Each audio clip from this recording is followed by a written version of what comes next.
সামারিটা আছে সেই সামারিটা থেকে তোমরা এই প্রশ্নগুলো উত্তর দিতে পারো।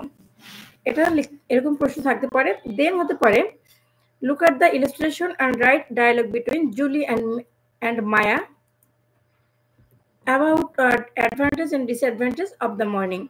এটা হতে পারে একটা ছবি আছে এবং এই ছবিটাতে হচ্ছে একটা সকালের ছবি এবং এখান থেকে একটা অ্যাডভান্টেজ এবং ডিসঅ্যাডভান্টেজ লিখতে পারো তোমাদের বন্ধুদের সাথে। আমি এখানে জুলি এবং মায়াকে মেনশন করেছি। Write an application to the headmaster of your school prayer for live in absence. একটা অ্যাপ্লিকেশন লিখতে হবে। দেন হচ্ছে পোয়েম রিসাইটেশন অর সিঙ্গিং, যে কোনো একটা গান এবং কবিতা আবৃত্তি করতে হতে পারে। সে কবিতা হতে পারে coaching the bird on the গ্যাচ অফ ক্রিকেট হতে পারে। স্টেজিং একটা অভিনয় করে দেখাতে হতে পারে। প্রাইড এগুলো এই যেগুলো থেকে একটি এবং হতে পারে ডিবেটিং কম্পিটিশন, একটা বিতর্ক প্রতিযোগিতার আয়োজন করা হতে পারে।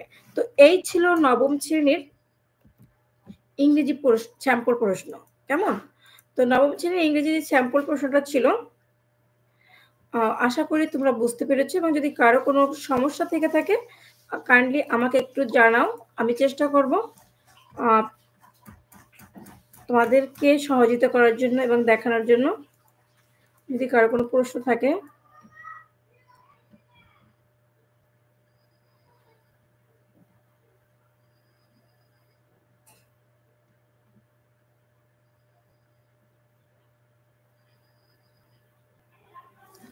নবম শ্রেণীর জন্য এটাই ছিল স্পেশাল ইভ্যালুয়েশন। আমি আবার একটা পুরো এই প্রশ্নটা আরেকবার দেখাচ্ছি। Special evaluation test class 9 subject English individual work. Look at the illustration and make a list of 5 opinions and facts with the region based on illustration. তো এটা হচ্ছে কি আমাদের 1 নম্বর কোশ্চেন। দেন এটা এই ধরনের প্রশ্ন তোমাদের পরীক্ষায় থাকতে পারে আর সেজন্য আমি এই স্যাম্পল কোশ্চেনটা তোমাদের জন্য তৈরি করেছি।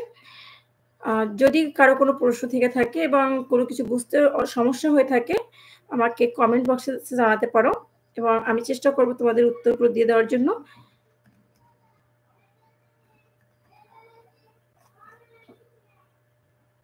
কেমন?